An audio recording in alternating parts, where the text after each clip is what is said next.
Friends, Hindi decoded channel में आप सभी का स्वागत है।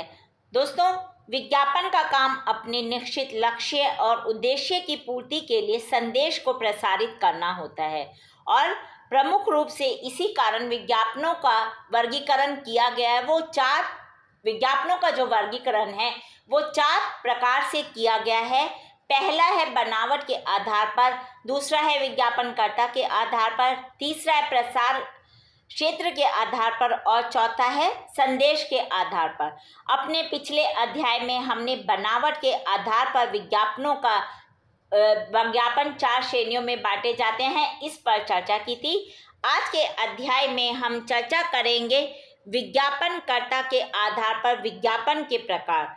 तो दोस्तों, इसके लिए विज्ञापनों का एक वर्गीकरण विज्ञापनकर्ता के आधार पर भी किया जाता है और इस आधार पर विज्ञापनों को उपभोक्ता विज्ञापन, औद्योगिक विज्ञापन, वित्तीय विज्ञापन, व्यापारिक विज्ञापन, कृषि संबंधी विज्ञापन, सहकारी विज्ञापन, राजकीय और शिक्षाप्रद विज्ञापन, प्रमाण संबंधी विज्ञापन आदि श्रेणियों में बांटा जाता है।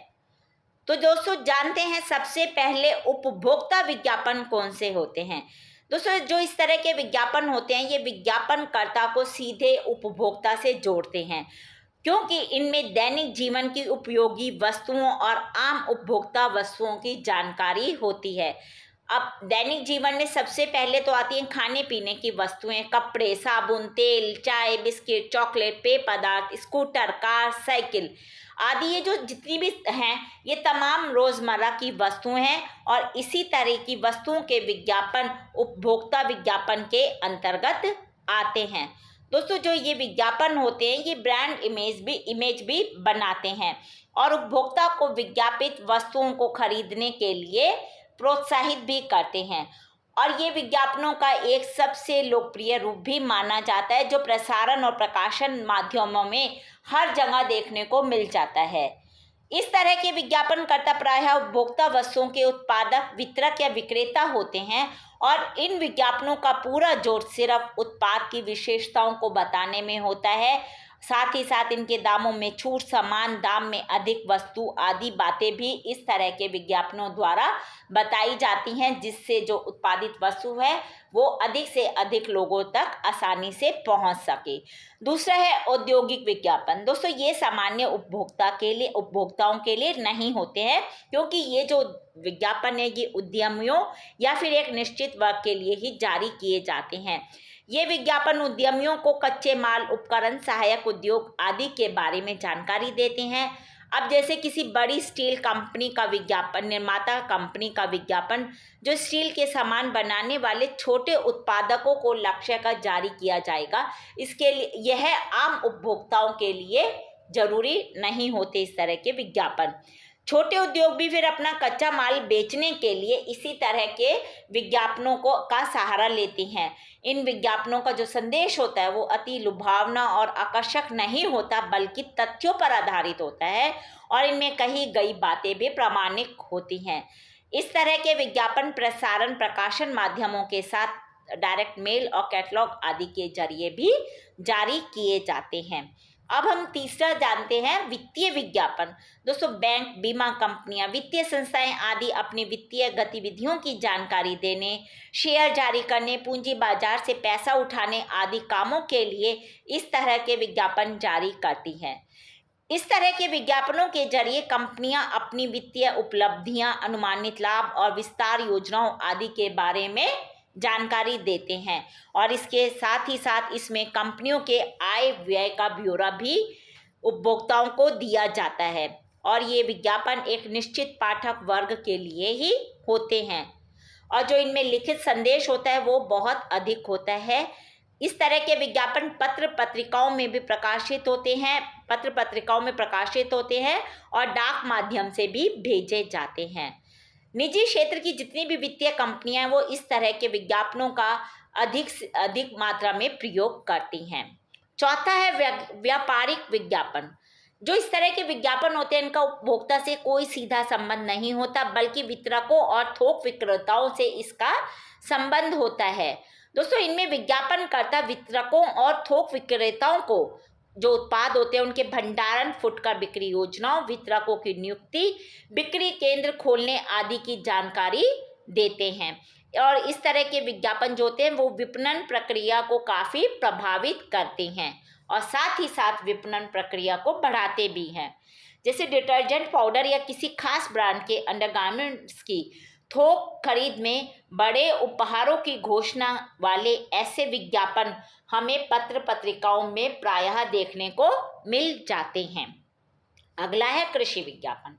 दोस्तों जो कृषि और ग्रामीण क्षेत्र में परंपरागत कृषि के स्थान पर अब आधुनिक तकनीकों का प्रयोग होने लगा है और इसके लिए इस तरह के विज्ञापनों का इस्तेमाल किया जाता है, इनकी जानकारी देने के लिए, इसको बढ़ावा देने के लिए। ये विज्ञापन आधुनिक कृषि उपकरणों, नई तकनीक, बीज, खाद आदि की जानकारी देते हैं क्योंकि देश की आबादी का बड़ा भाग कृषि पर ही निर्भर है, इसलिए इन विज्ञापनों का महत्व भी बहुत अधिक बढ़ जाता है। कृषि संबंधी विज्ञापन पत्र पत्रिकाओं, स्थानीय समाचार पत्रों, रेडियो आदि में भी अधिक प्रसारित किए जाते हैं। दूरदर्शन और कुछ अन्य निजी चैनलों में भी कृषि संबंधी कार्यक्रमों के दौरान इस तरह के विज्ञापन प्रसारित किए जाते हैं। राजकीय और शिक्षाप्रद विज्ञापन, ये कैसे विज्ञापन होते हैं? इस तरह के विज्ञापनों का उद्देश्य बिक्री बढ़ाना नहीं होता, लोगों को नई जानकारी देना होता है, बल्कि इस तरह के विज्ञापनों का उद्देश्य जन चेतना और जन जागृति बढ़ाने के लिए भी इस तरह के विज्ञापन जारी किए जाते हैं। बाल मजदूरी, दहेज जैसी कुप्रथा के खिलाफ या पर्यावरण संरक्षण, सर्व शिक्षा अभियान आदि की चेतना बढ़ाने के लिए, या फिर ये जो पोलियो का चला है, पोलियो आदि कुछ खास रोगों के उपचार संबंधी जरूरी जानकारी देने के लिए भी इस तरह के विज्ञापन जारी किए जाते हैं। दोस्तों जो इन विज्ञापनों का उद्देश्य होता है वो आर्थिक लाभ कमाना नहीं होता, क्योंकि ये विज्ञापन तो सिर्फ सामाजिक चेतना जगाने का ही कार्य करते हैं। इस तरह के विज्ञापन प्रायः सरकारी संस्थाओं और सरकारी संगठनों द्वारा ही जारी किए जाते हैं। अगला है प्रमाण संबंधी विज्ञापन। दोस्तों ऐसे विज्ञापन होते हैं जिसमें कोई महत्वपूर्ण व्यक्ति किसी खास उत्पाद के गुणों को प्रमाणित करता है, यानी कि वो इन विज्ञापनों के द्वारा यह बात बताता है कि अमुक चीज के प्रयोग से उसे क्या लाभ हुआ, या उसको इस वस्तु को खरीदने से लिए कितना, इस वस्तु को खरीदने से, फला डिजाइन की वस्तु, फला ब्रांड की वस्तु खरीदने से उसे क्या फायदा हुआ। इस तरह के विज्ञापन उपभोक्ता को गहराई से प्रभावित करते हैं, क्योंकि वो अपने आंखों से देखते हैं कि एक इंसान को इस वस्तु को खरीदने से या इस उत्पाद की खरीदने से ये फायदा हुआ है। इसी तरह सहकारी विज्ञापन किसी खास वस्तु की मांग बढ़ाने के लिए विभिन्न संगठनों द्वारा मिलकर ऐसे विज्ञापन जारी किए जाते हैं। इनमें किसी खास ब्रांड के बजाय मूल वस्तु की खूबियां बताई जाती हैं, जैसे माँ के दूध के गुण बताता कोई विज्ञापन, या फिर अंडों के गुणों के बारे में जो विज्ञापन होते हैं वो प्रमाण संबंधी विज्ञापन के अंतर्गत आते हैं। तो दोस्तों ये हमने जाना विज्ञापनकर्ता के आधार पर विज्ञापन के कितने प्रकार होते हैं। अगले अध्याय में हम चर्चा करेंगे प्रसार क्षेत्र के आधार पर और संदेश के आधार पर विज्ञापन के कितने प्रकार होते हैं, उनको कितनी श्रेणियों में बांटा जाता है। हिंदी भाषा के और भी प्रमुख विषयों पर हम आगे के अध्याय में समय समय पर इसी प्रकार चर्चा करते रहेंगे। पर दोस्तों उसको सुनने के लिए आपको मेरे इस चैनल को लाइक और सब्सक्राइब करना होगा। धन्यवाद दोस्तों, आपका दिन शुभ हो।